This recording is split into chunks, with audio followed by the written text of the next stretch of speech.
120 words per minute. Get ready, start. I am happy to be amongst you today. In the first instance, let me express my grateful thanks to the organizers of the seminar for inviting me to participate in the debate on promotion of rural welfare. I take this opportunity to announce that the University Grants Commission has been organizing special camps for the students of National Social Service to induce them to take up certain constructive activities in the rural areas during their vacation. In my opinion, the special camps would help meeting community needs to a great extent. These programs would not only make education relevant to the present day situation but also supplement academic education by bringing students face to face with the realities of rural life. Other objectives of the program are providing opportunity to students in implementing the various developmental programs and improving the standard of living of economically and socially weaker sections of the society. At the same time, this would encourage the students and the rural folk to work side by side in rural areas. These programs are organized all over the country with a view to make a new approach to rural development. Another aspect of rural development which comes to my mind is organizing the rural workforce into an integrated organization. The basic task in developing rural workers organization is through promotion of their collective self-reliance. The contribution of organized workforce in our country cannot be taken lightly. In our struggle for eradication of poverty, we have been making tremendous efforts aiming at rural development by enacting labor laws for improving the conditions of the rural poor and their cooperative institutions. The challenges we are facing, especially in the eradication of poverty, call for more active role of the organizations and programs of work in rural areas.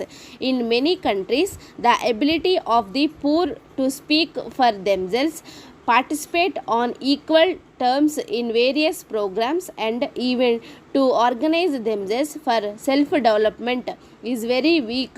But I am really happy that I am in a position to say that we have overcome that situation. Our organizations of workers have become very strong. As you may be aware, organizing agricultural labor is more difficult than organizing industrial labor.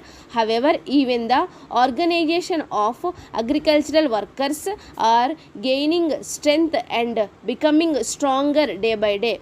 There has been a marked improvement in this respect. It may be stated in this connection that social development is as important as increase in national wealth. The broad-based rural development is possible only when the rural poor could organize independently to protect their basic interests and achieve their rightful demands. I am happy that conditions favorable for the development and strengthening of independent rural workers organizations exist in our country today. I believe that voluntary bodies could benefit from the organizational competence and experience of laborer leaders. At the same time, trade unions also could learn from the dedicated development work undertaken by some voluntary bodies. Such cooperation could enrich each other's work and perhaps lead to joint action with mutual cooperation. The basic principles and guidelines laid down for the trade unions would be useful for the rural organizations in achieving their demands without at the same time impairing the independence of the rural workers organizations.